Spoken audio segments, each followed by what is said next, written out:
Good evening, everyone. Welcome to the Regional Radio Sports Network. We're broadcasting live and in living color from Beef O'Brady, State Road 23 in Granger, Indiana.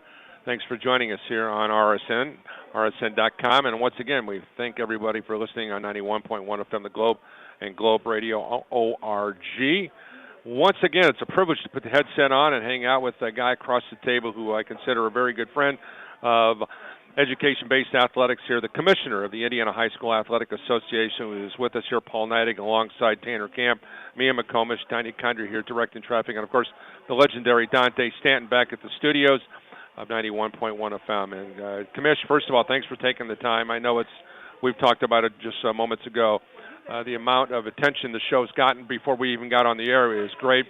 People are excited about hear some of the stuff that, to be quite honest, we just don't get casual conversations with the boss. Well, I'm here tonight, and like I told you in the beginning, we're gonna talk about whatever you want to talk about. And, but one thing I'll remind you, I learned a long time ago that you always have to answer the question. You just don't have to answer the question that was asked all the time. So there you go. We'll have a fun here today, and we'll have a good time. But glad to be here with the people here in northern Indiana. All right, so let's just start right from the get-go and get to this thing. I'm excited about what the IHSAA's done over the course of my lifetime. I'm a 1974 Hobart High School graduate, so I'm 67. I'm the old guy, as you like to say. You know, the hay's been in the barn a long time for yours truly, so yeah. I will say that right from the get-go. But the NCAA has created one of the largest messes in the history of sports with the portal, with all the stuff going on. And I know that a lot of the stuff that happens in the NFL trickles down to the NCAA, and NCAA trickles down to so-and-so. It's just how things seem to work. And the same thing happens in politics and all kinds of scenarios. So let's talk about learning from other people's mistakes, because I know some of the situations happens. We'll talk about that. We're going to talk about class basketball. We're going to talk about class sports. We're going to talk about all kinds of things here tonight. So indulge us with our conversation here today. So it's very evident with the most recent conversation about who's number one, who's number two, who's number three, who's number four, who's going to go play in the NCAA football playoffs. And I tell you, we're talking about opening up the old-fashioned hornet's nest. We have opened it up full. There's hornets everywhere. So let's talk about football and related to football. I love the IHSAA football tournament series right now. We're sitting right now, I think, in the best place we've ever been from participation. We continue to draw record numbers from what I've been told. Right. But people are always saying, well, why don't we seed this? Why don't we do that? There's all kinds of dynamics. My number one thing is it's not broke, so why are we trying to fix it? I didn't know what was wrong with what the NCAA was doing, and now they've messed it up and everything else is going on. So there's a wide variety. You've got the platform. Just tell us let's start with my favorite sport, American tackle football. Well, first of all, football is in a really good place in the state. You know, we've got a six-class system. You know, we have two classes of 32, or 5A maybe one or two larger, and 64 in the rest of the classes. And it's, you know, it's highly competitive. Now, the state championship games were a little bit lopsided this year, but if you go back to 6A and football, both 6A semi-state rounds ended up in overtime and highly competitive throughout the tournament. And the one thing I think people forget about is in Indiana, we do not have a system that you have to play into to be able to play in the tournament. Every team in the state of Indiana has an opportunity to play in the football tournament, and it's just different than other states. And I can understand that seeding argument if we selected who got to play in that tournament, but that's not Indiana. And so, you know, we have a system that everybody sits around on our Friday night show, our Sunday night show that you graciously host for us with the godfather of sport, Coach Lovell. And, you know, they sit there and they wait for those draws. And there's so many stories within that draw that, you know, if we end up always with a number 8 or a number 7 versus number 1, we're not going to have very good games along the way. But we also have those teams that are just looking for that opportunity to have some success at the end of the season. And a great draw may give that team success. And I talked about Knightstown a couple of years ago down just west of or east of Indianapolis a little bit. And they had a tough year, but then they got a good draw, and they actually won 2 tournament games. And then that was a springboard for their program to work hard, get better, and come back the next year. And they had a much better season this year. And that's just one of the benefits of the system that we have. Now, we'll have number 1, number 2 that play in the tournament sometime early. But that game is just as exciting as it would be later on in the tournament, and it's just part of the culture of Indiana high school football. And remember, it's an education-based system, and so we get through a single night of the football tournament. Everybody plays one game. Half the teams in the state, after the first contest played, are eliminated. So our tournament is cut in half. And so if we only measure success by tournament success or how many games you win, then we've missed the mark.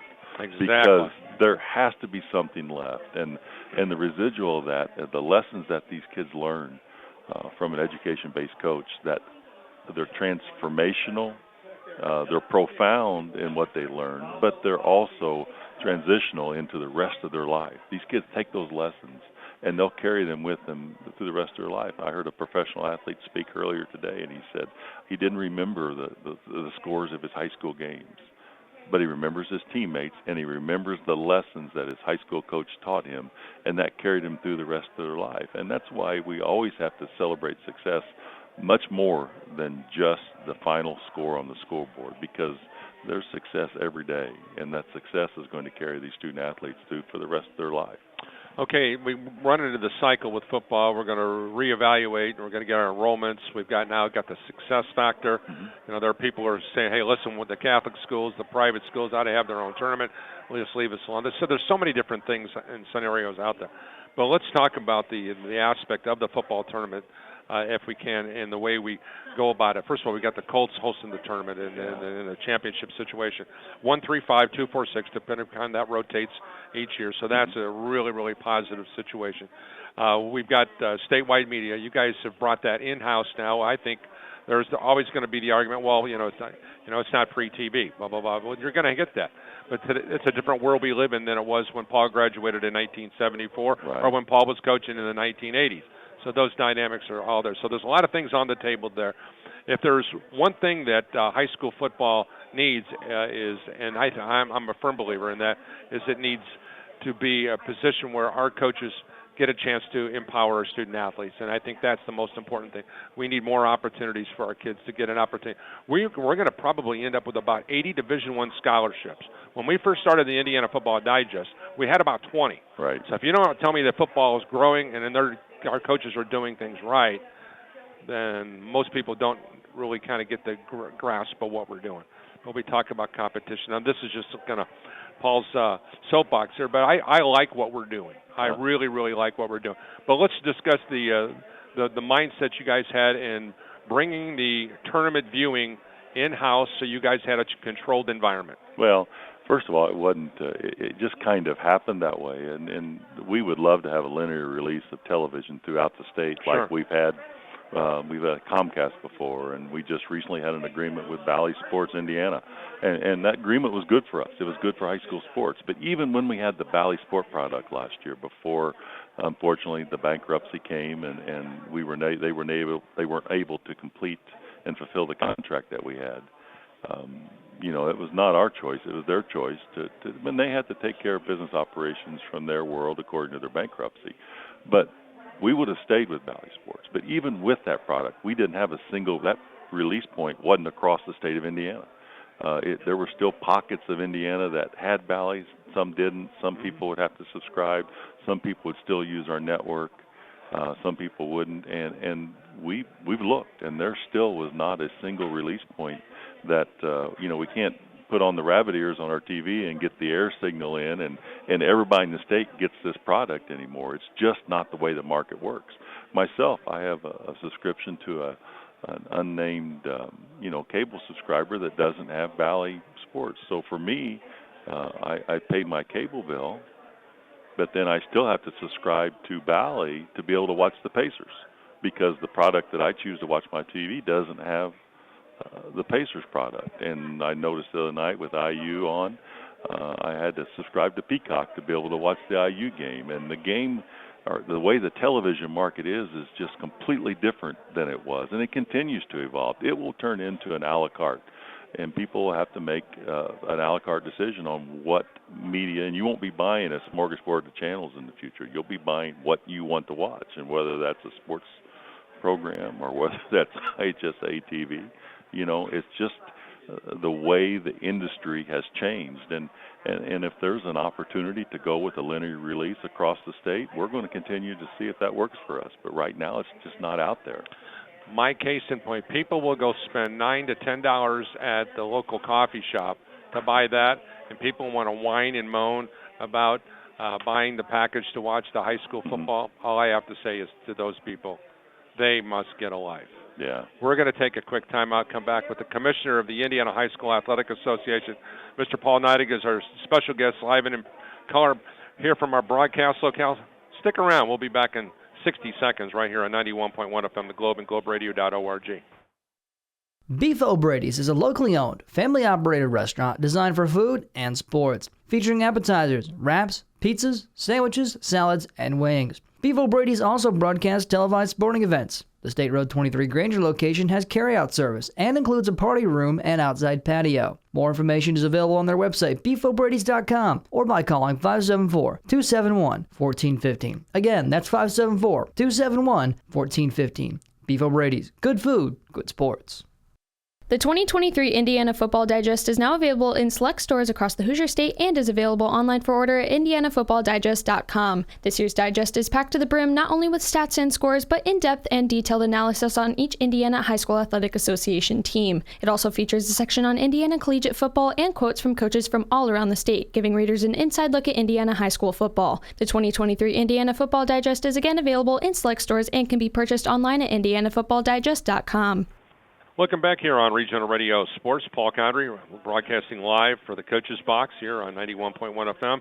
We're located here at Beef O'Brady's, our special Thursday night place, alongside Tanner Camp and Mia McCormish, our talented young student intern from Concord High School. She's a member of the Concord Minutemen girls soccer team. She's a captain. She's going to be joining us. She's got some questions and some comments for the commission. Of course, Tanner, who, of course, played 4 years of college basketball at Goshen College. He's going to get some thoughts in here right now. But we're going to try to get as much stuff as we can here on a wide variety of things. But, Coach, switching gears from football, because I think football is great, obviously. I think people kind of figured that I kind of know a little bit about that kind of stuff, so I'm thrilled. But Bill, I'm going to go back. You and I'm a little bit older than you, but we're still close enough in age that we both remember Indiana High School Athletic Association sports prior to Title IX. We're celebrating the was it 50 years of the Title IX this year or somewhere in that vicinity? We're in our 51st year. Yeah, 51st year. So when you look back on the original intent of the law about Title IX, and girls just didn't get a chance to do stuff, plain and simple. That's the only way to do it. If you're going to give me one sentence, girls didn't get equal things that the boys were doing. So can you speak to, I've just seen Title IX evolve, because the letter of the law in the early 70s is different than what it is now. And, of course, but there's been some modifications. So how does the IHSAA view Title IX, and what do they recommend to their members? Well, we recommend equal opportunity. I mean, and no more should the girls be relegated to the girls' gym. And one of the things that I have in my office that I keep, and it's a relic of past that we should never go back to. And it's a sign that says girls' gym.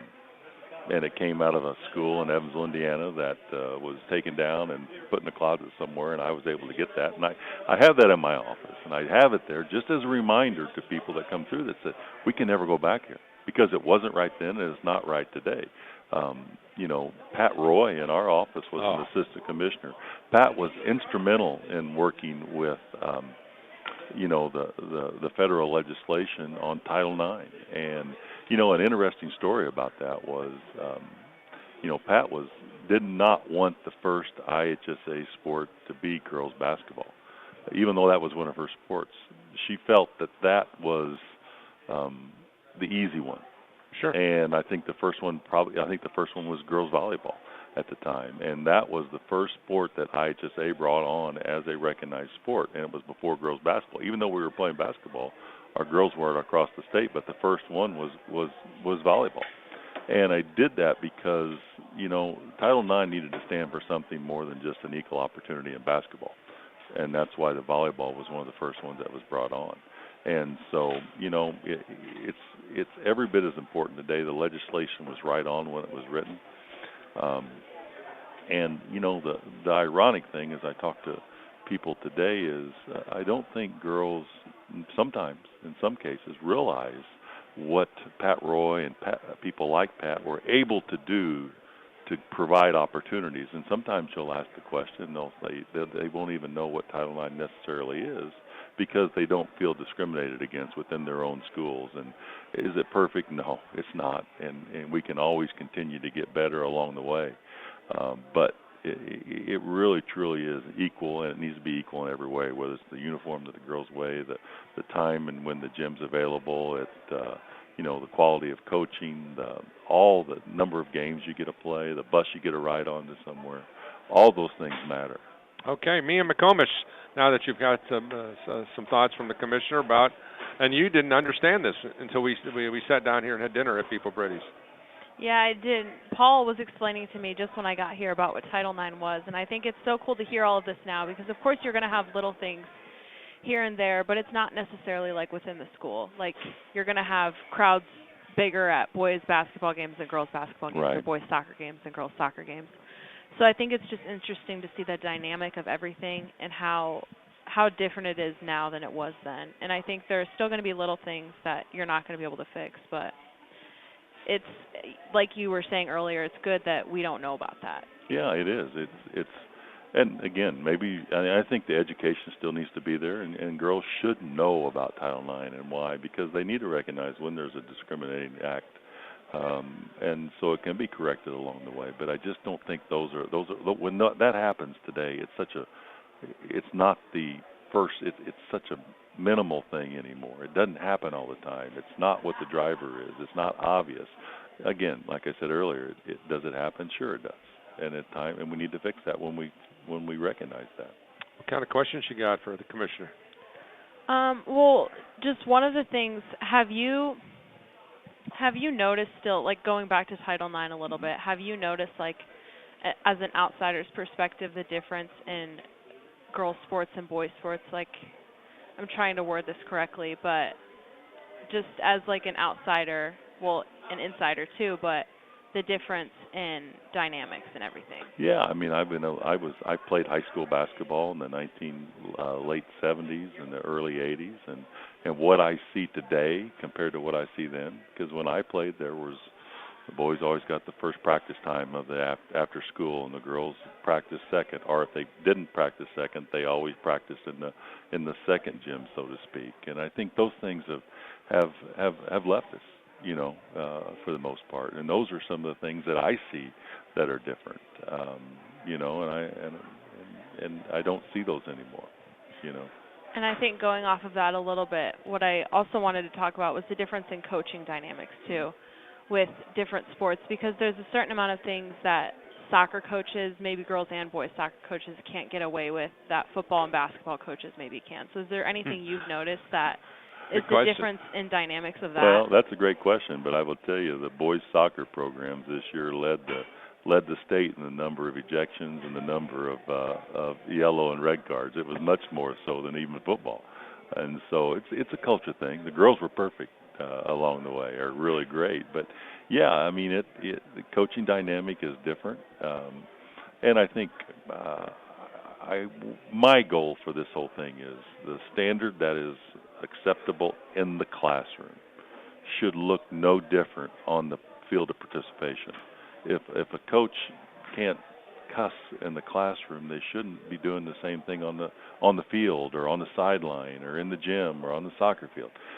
It's a standard of education that comes before athletics, and that can't look any different on a playing field than it does in the classroom. The same standard of behavior by the adults and what's expected of the student athletes needs to be carried through regardless of the educational setting, whether it's outside, whether it's inside.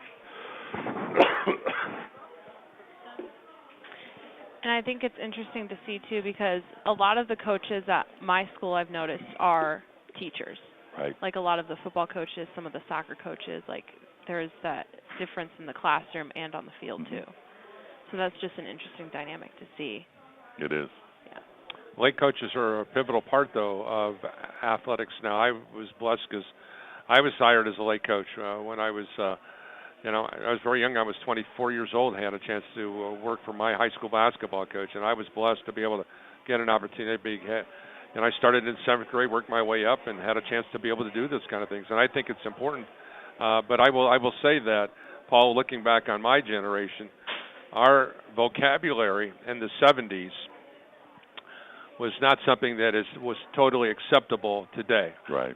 When I look back on my potty mouth of the 1970s, that guy does not exist anymore, and I would not talk like I did then.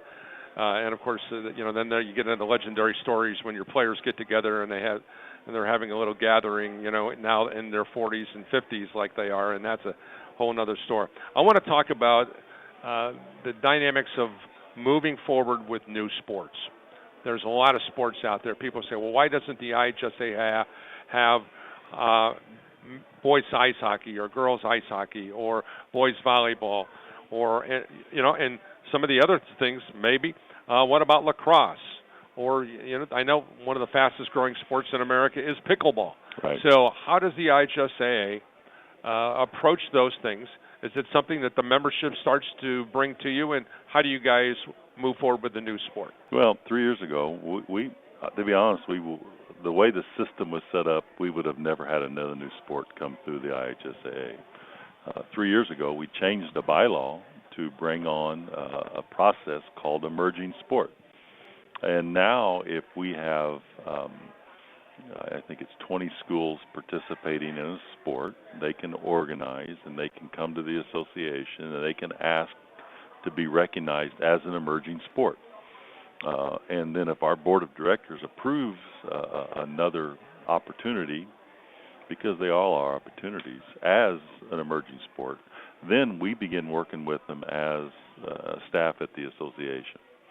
And then once we get to 100 schools in the state of Indiana participating in that sport, then our board of directors they have the option to consider that as a full recognized sport of the association, and at that point we would start offering a state tournament.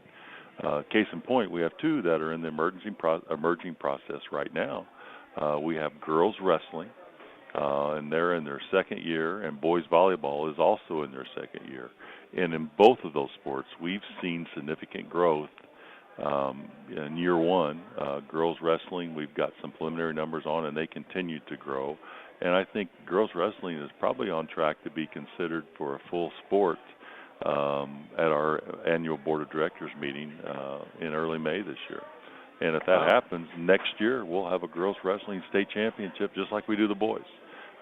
Again, we're not quite there yet, but I do think the numbers that I've seen are good, and it looks like we're headed in that path. And boys volleyball is right behind them. And so right now that's the 2 emerging. Now we've had other inquiries. Nobody's really made the formal application, so to speak, at this point, but there are many other things out there, lacrosse being one that's being played more and more.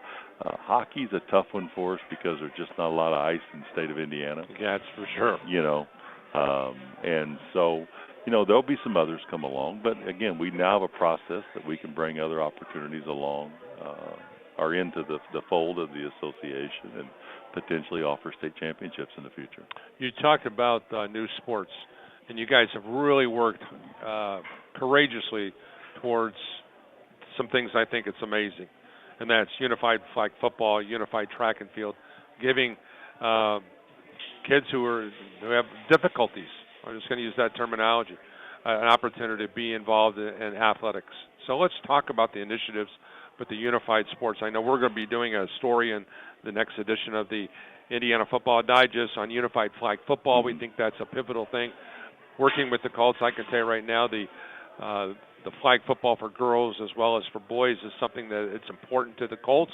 It's important to us at the Indiana Football Digest. So let's talk about the unified sports and where that fits into your menu of things. Well, certainly. We have a great partnership with Special Olympics Indiana and the Indiana High School Athletic Association, and that's our Champions Together. Plays under our Champions Together moniker. And we offer 2 state championship sports. We do flag football, and we also do track and field. And Special Olympics Indiana, they handle bocce and bowling currently. and those are two sports that they operate out of their camp, so to speak. But it takes students that have an intellectual disability and takes them and introduces those kids into the mainstream athletic program of their individual high school. And Mitch Bonar, I've heard Mitch tell the story many times, who was the champion, one of the original champions of unified sports. And he said, he had to sit over in a lunchroom with other kids with intellectual disabilities, and they weren't necessarily part of the fabric of the school. And when he had his first opportunity to participate in unified sports, all of a sudden he felt like he belonged. He felt like he was part of the school. He felt like he was equal to other student athletes. That's awesome. And that story is just proliferated. Those types of stories are throughout unified programming. The young man that's playing basketball at Ball State right now, his name escapes me, was on Ben Davis' state championship team last year. And I looked out on flag football a year ago, and he's playing flag football for Ben Davis High School. And he did that because he has a sister that had some intellectual disabilities, and he wanted to, as an able-bodied athlete, wanted to give back to the school, and so he played flag football as he prepared for his basketball season last year. And so, phenomenal stuff. We need to take a timeout. We're going to come back. Tanner Camp's got some questions. He talks about transfer eligibility. That's always a hot-button topic, but that's happening in the NCAA, so it's got to be happening, of course, in high school sports. We'll continue our conversation with Paul Neidig, the commissioner of the Indiana High School Athletic Association. Great to have him here on location at Beef O'Brady's. Of course, Paul, a native of Poseyville, Indiana, graduated from North Posey. He was excited this past state championship football weekend because his brother was coaching, right? That's right. North Posey. What a great opportunity for the family that had to be. And I'm guessing he was rooting for North Posey in the state championship game. Couldn't blame him if he did. That's his alma mater. We'll be back in 60 seconds here on Regional Radio Sports. Live in Beef O'Brady's in Granger, it's the Coach's Box every Thursday night at 6 on 91.1 The Globe, hosted by Indiana Hall of Fame broadcaster Paul Condry. The Coach's Box features in-depth interviews with high school and collegiate level athletes from all around the region. Get the inside scoop from coaches and get a good look at the behind-the-scenes world of Indiana athletics. Tune into the Coach's Box, once again live every Thursday at 6 on 91.1 The Globe. Eric Gunther and State Farm Insurance are proud to underwrite a portion of tonight's game on the Regional Radio Sports Network. Eric's office is located at 356 South Michigan Street in South Bend. Under State Farm Insurance Agency, Eric offers auto and health insurance, as well as financial services. For more information on these or other products that State Farm offers, Eric can be reached at 574-291-1597. Like a good neighbor, State Farm is there. Welcome back here to Beef O'Brady's on State Road 23 in Granger, Indiana. This is the Coach's Box. My name is Paul Condry. I'm your host. Thanks for hanging out with us tonight. Tanner Camp with me across the table, pivotal member of our Regional Radio Sports and Indiana Football Digest team, and Mia McCormish, likewise, who's a student athlete at Concord High School. She's the captain of the girls' soccer team, and she's here. And, of course, Tiny Condry is making sure that we all behave. So that in itself is maybe the tallest. That's the tallest responsibility here. But we're thrilled to have Paul Neidig here, the commissioner of the Indiana High School Athletic Association, joining us here today. Tanner, I know that you and I talk about, we sit 5 feet apart, and we talk about so many things throughout the course of the day. We ought to do our own reality show in that regard, because but I don't know if we'd want to do that. We'd get a whole bunch of people in trouble, including you and me. But having said that, I know there's some things now. I want to set this thing up.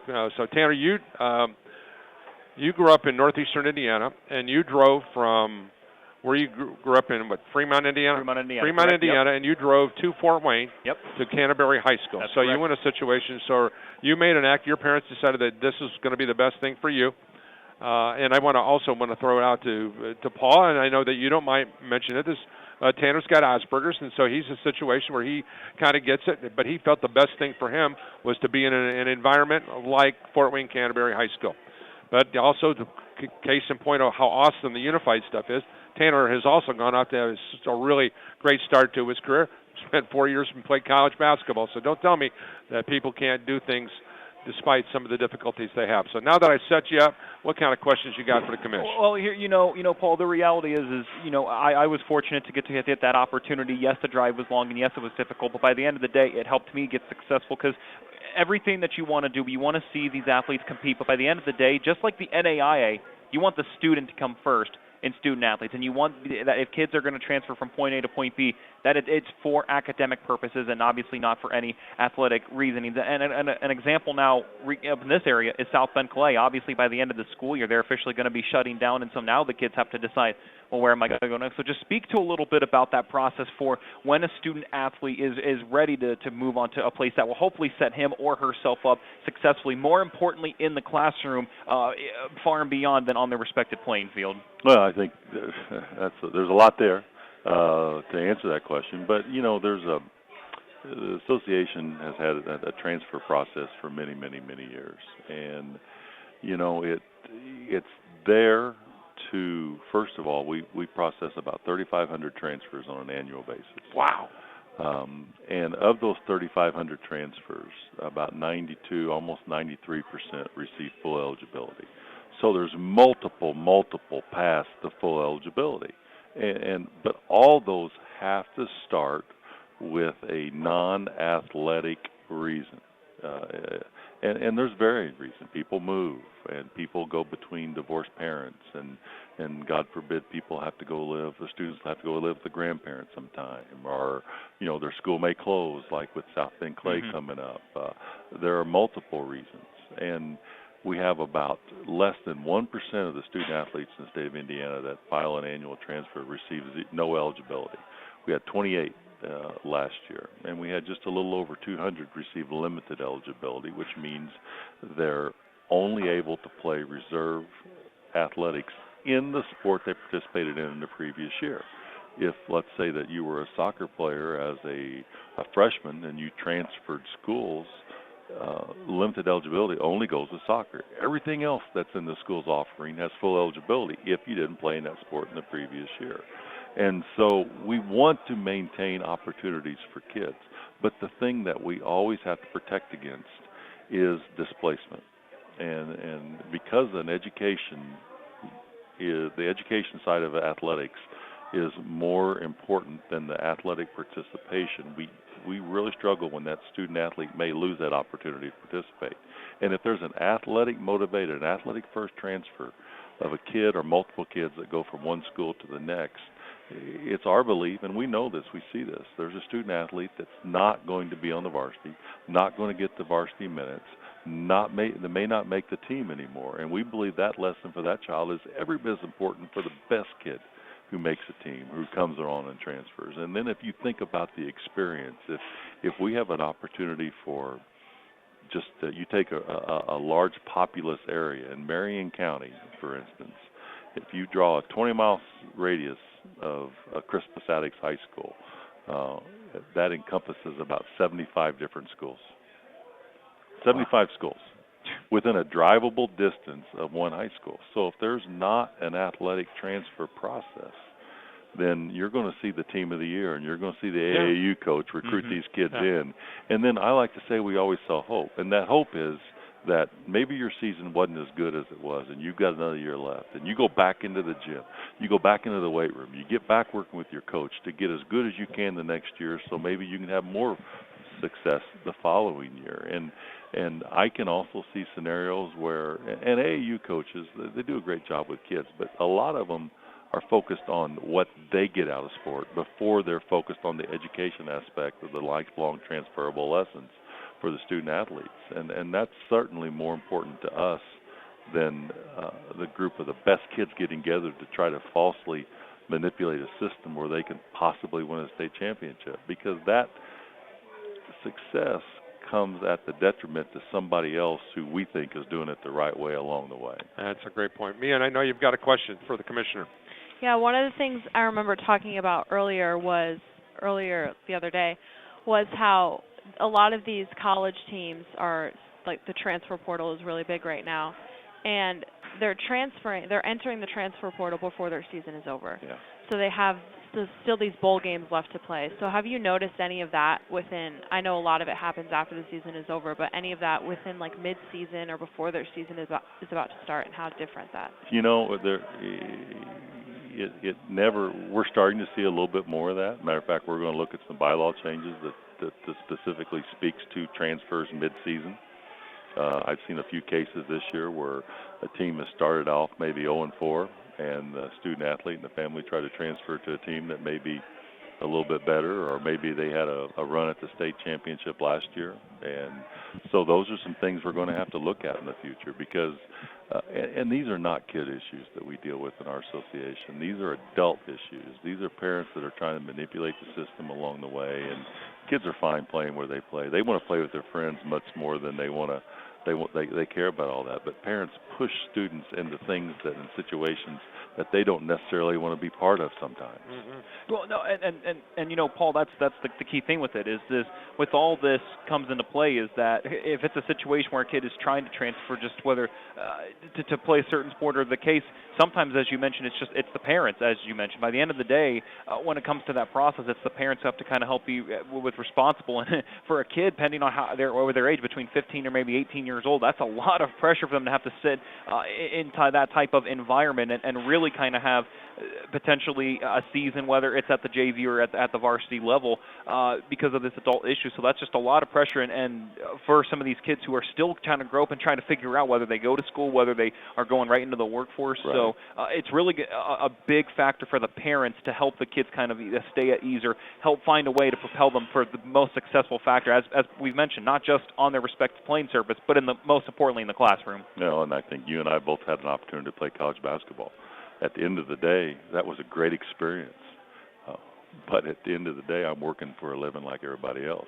And that college degree and that high school degree is much more important in my life than you know, again, I don't want to discount what college basketball meant for me and my growth and doing great things. But that degree, that education aspect is what has been able to carry me through the rest of my life.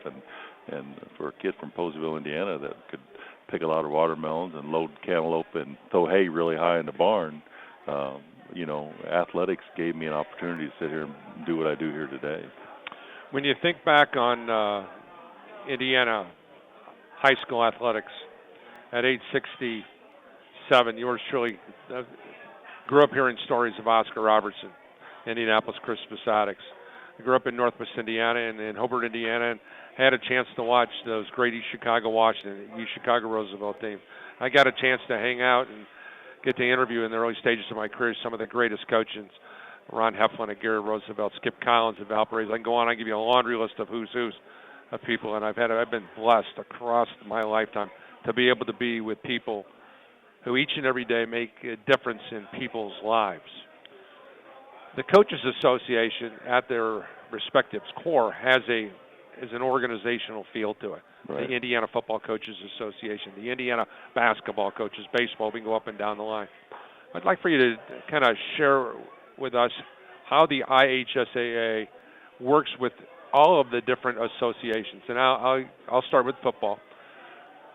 Seems like that's a theme in my life, doesn't it? Yeah. Well, anyway, like it. But the Indiana Football Coaches Association, I remember talking with the coaches. You go back to Commissioner Gardner. I know one of the things that the IFCA did, they went in to talk with Commissioner Gardner as a unified group and said, "This are some things. This was 1, 2, 3 things that we'd like to see happen." Commissioner would look at it. Well, this may some, you know, we may like this. I don't know if this is going to fly. I mean, so give you a laundry list of things.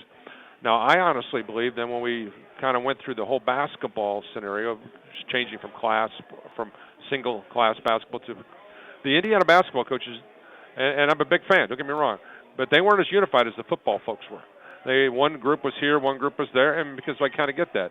And baseball situations. So my long, drawn-out particular thought here is, how does the IHSAA sit down and visit with the Coaches Association, and how does that relationship work?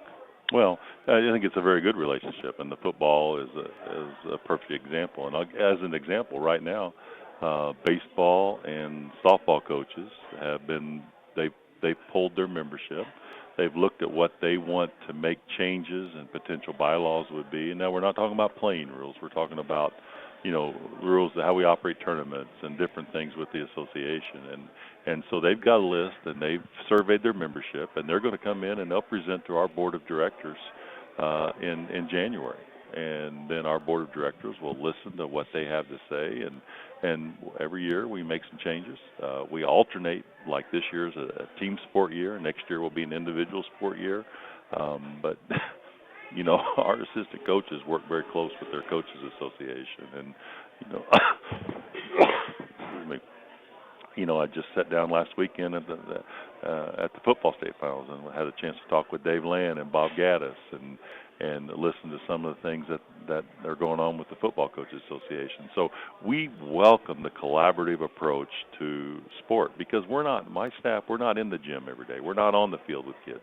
And it's important for us to hear from coaches about what's going on out there, and we welcome that and embrace that when we have those kinds of meetings. Mia, you got another thought? Tanner, you guys got another thought? Yeah, you just mentioned the name with Bob Gaddis, and of course during his time as a former coach, and probably one of the best that's ever done it in the state of Indiana. That's got to be the nice part when you see these coaches come together. Whether afterwards, I know whenever we do any work with the IHSAA, Bob Gaddis is someone that we work with to work with, and of course during his time as a coach here. And I think that's the part that I love with these associations, when they work with their former coaches. There's the old saying, a good coach can change the game, a great coach can change the life. And seeing these coaches kind of just give back to help guys like us, or help, whether broadcasters, whether other media outlets, or whether just the kids in general, it's got to be great when you see former coaches, especially whether they're successful or depending on whatever their record was, to see them give back. And when I see a guy like Bob Gaddis, who's kind of really helping steer the ship for the IFCA, it's just great to kind of see former coaches giving back, even though they've already done so much for the game during their respected course as a football coach. No question. And Coach is a perfect example.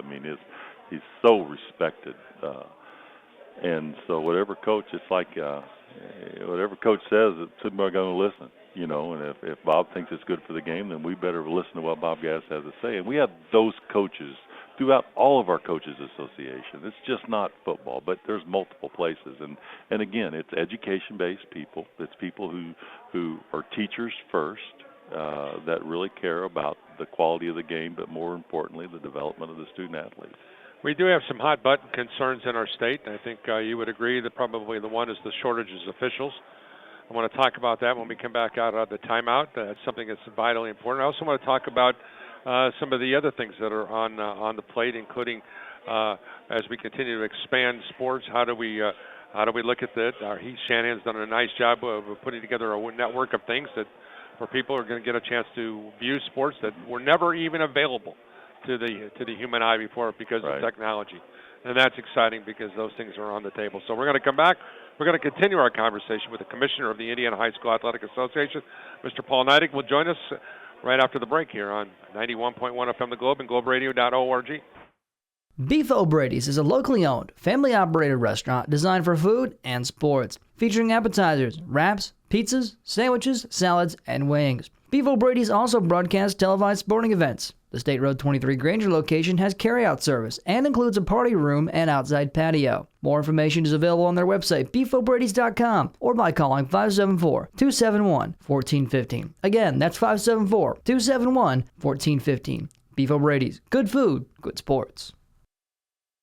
Did you know there's a place right here in Michiana that provides comfort and care for families of sick or injured children? Ronald McDonald House Charities of Michiana gives families everything they need, whether it's a hot shower, a comfortable bed, or a home-cooked meal. This allows parents to truly prioritize the health and well-being of their child. Because of people in this community just like you, RMHC Michiana provides their services at zero cost to the families. Find out how you can volunteer or donate to rmhcmichiana.org. Welcome back here to Beef O'Brady's, State Road 23 in Granger, Indiana. This is the Coach's Box.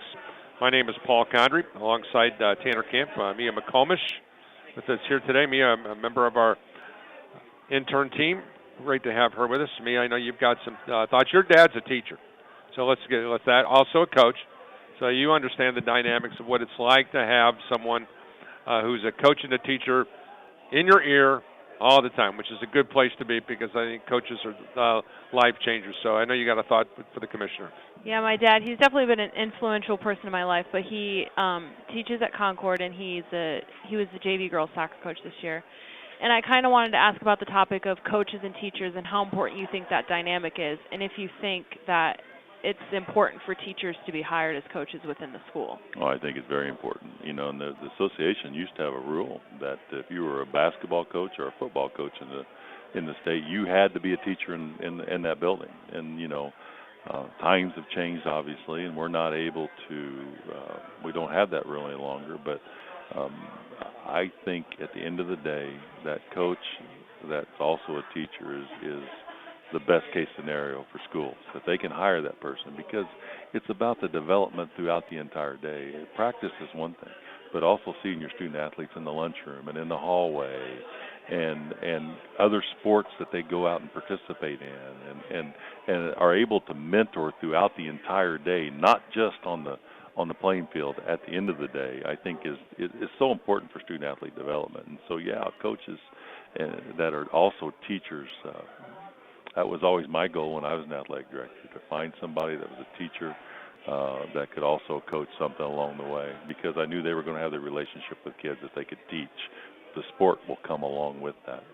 You were blessed when you were at Evansville Central, and one of the greatest people I've ever met in my life, and Mike Owen. Mike, accomplished tennis player, football coach. I remember drove all the way down there for their service. Mike Owen was one of the greatest human beings I've ever encountered. There's a bunch of guys, people, we just lost our good friend George Gilbert over at Tri-Central this past month. I can go back in the laundry list of people, coaches that have influenced my life, not only as a journalist, but as, guys who I played for, I had a chance to be involved in. And I look at those people. I wish the parents who have never been around coaches could understand how influential coaches can be. And I find when I listen to parents and I hear them, they've never been involved in athletics, and I hear them say they're criticizing the coach, criticizing the teacher about this or that or the other. I says, have you ever been in that guy or that gal's footsteps? Have you ever walked in those footsteps? Have you ever been in those experiences? Do you understand the scrutiny? You understand what they're trying to do? Your snot-nosed kid is getting a great education, and this is what they're trying to do. So I'm looking at this, and I'm thinking, my first question for Paul Neidig is, who were your mentors, before we go on over here to Tanner Camp, who were the mentors in Paul Neidig's life? Let's give them some love, because they certainly deserve it. Well, I had phenomenal parents. I grew up in the household of an Indiana State trooper and a first-grade school teacher. I had a grandfather who was a minister in the United Church of Christ. So my life was blessed with great mentors. But there's a gentleman out there named Herb McPherson. Herb McPherson's from Gas City, Indiana. He came to North Posey High School when I was going into my junior year, and he coached me my junior and senior year. And Coach was an All-American for Murray State, recently inducted into the Indiana Basketball Hall of Fame as a player. But Coach, again, I was country. I was country as country could be. But Coach knew that there was something in me that I wasn't letting go of. He saw that I could be better than I thought I could be. He challenged me to do things that I didn't think that I could do. And Coach is that guy in my life that was able to say, finally see something bigger than I had for myself. And he opened those doors for me and would talk to me about going to college and all those things and his influence in my life. And my brother would tell you the same thing, and a few of our teammates would tell you the same thing. He made us better than we thought we could be ourselves. And that's truly what an inspirational, transformational coach is. That's a true measure of a man. Tanner, you got a thought? When I hear about this, the key aspect when it comes to football, when it comes to basketball, when it comes to baseball, whatever the sport is, you can have one really, really great player, one that leads the way, but you have to have a great team that surrounds. Yeah. And just like our company, Regional Radio Sports and the Indiana Football Digest, and same with the IHSAA, you've got to have a great support staff that really helps with tasks. Because as much as I'm sure you would like to be able to, you can't handle every single little thing. That's when guys like Heath Shanahan, of course, he's been a huge part. When Paul Condry goes down with Bob Lovell to do the football pairing show, he's done a phenomenal job with pairing that, putting photos of Twitter from all different schools, whether it's up here in the North part or down in Evansville. So just tell us a little bit about your great support staff with guys like Heath and just everyone that helps get involved, because as I just mentioned, one team can't just be one player. It's got to come together as one big unit. As well as my buddy Jason Willie. Got to give some love to my buddy Jason Willie. You got to love Jason. And Jason's our longest tenure employee at the office. And if there's an IHSAA stat, Jason's going to know who that is. Hey, the pride of Crown Point High School, man. I tell you what, I remember Jason when he was in high school, believe it or not. Oh, boy, am I old. We have a moniker at the IHSAA that says, "This is your IHSAA." And, and we came up with that a few years ago when I first became commissioner, and I truly believe that. We have a staff of 19 in the office. We have 5 assistant commissioners and support staff that are unbelievable in what they do.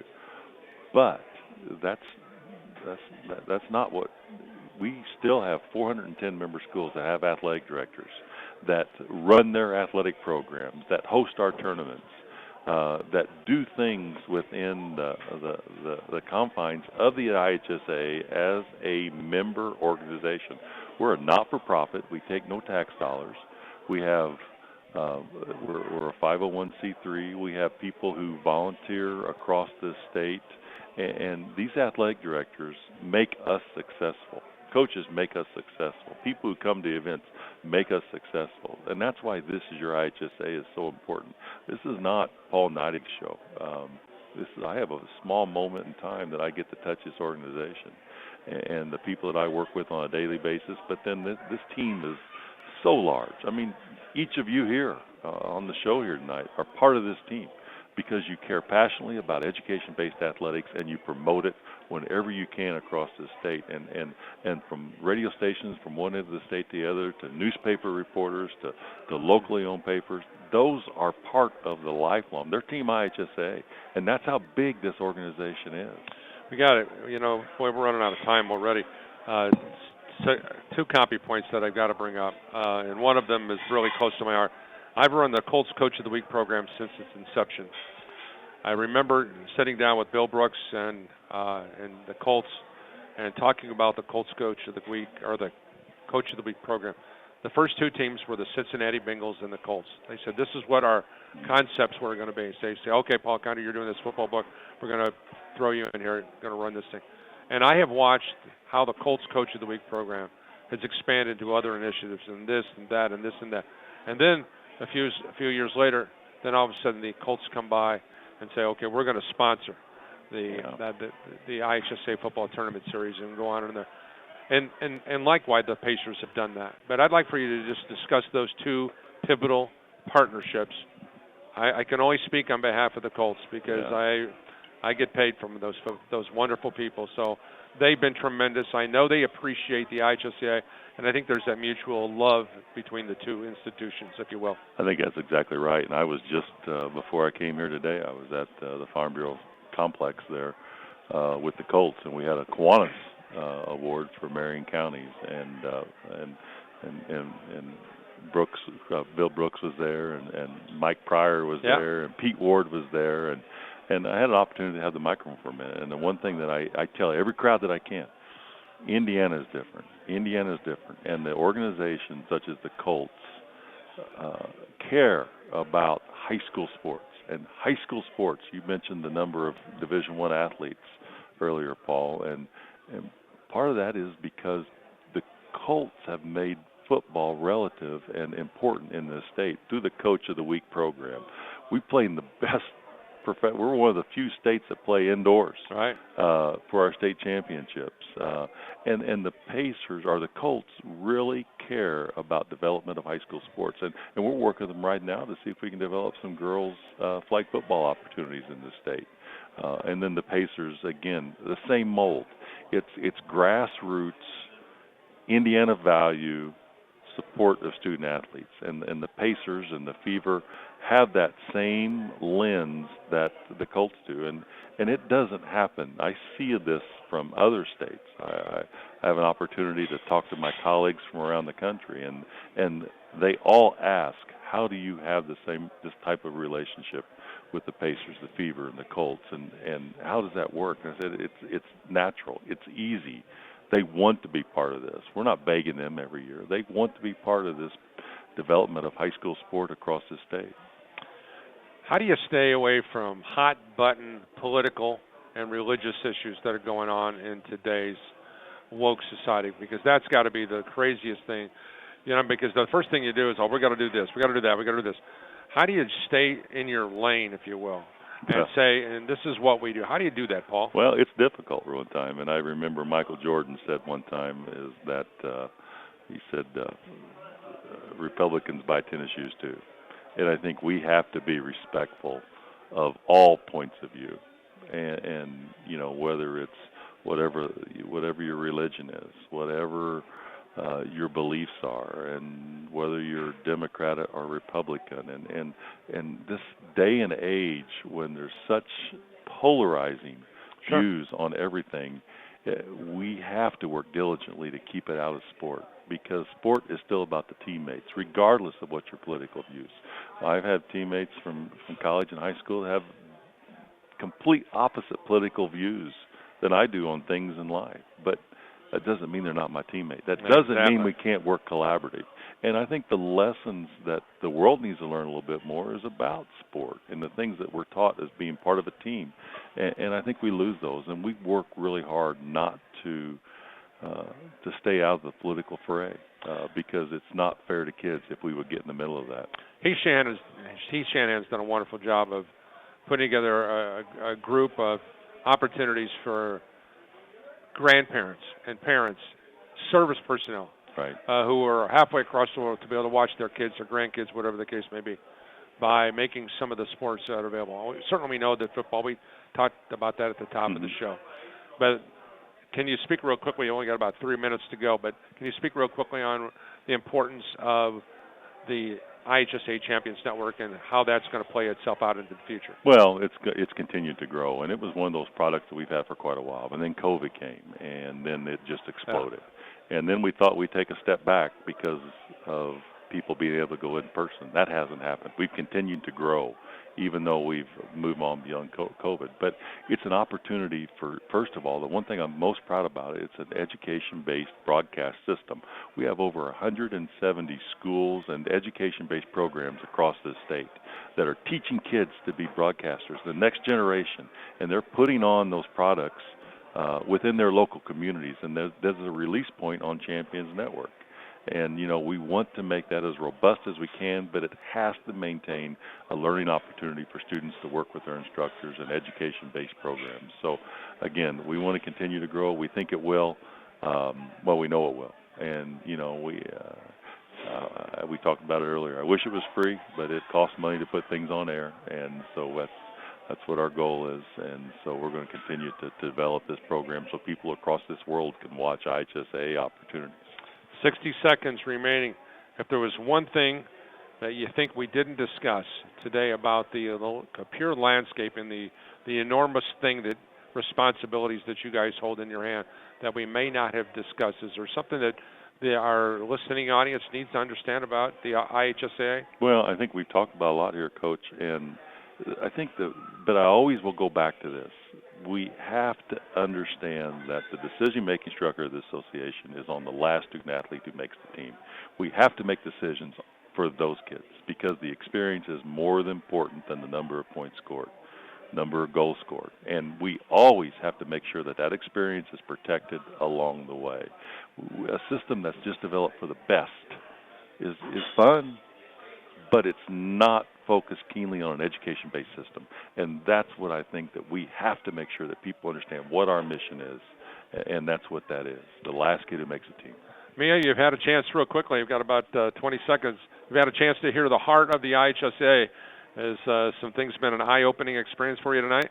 Yeah, I think definitely one of the things that I just thought about while you were talking is I'm not gonna I don't really remember a lot of the scores that have happened this season, but I do remember how I felt playing with that team and the things that have happened during the game. So I do remember the experience of being with that team.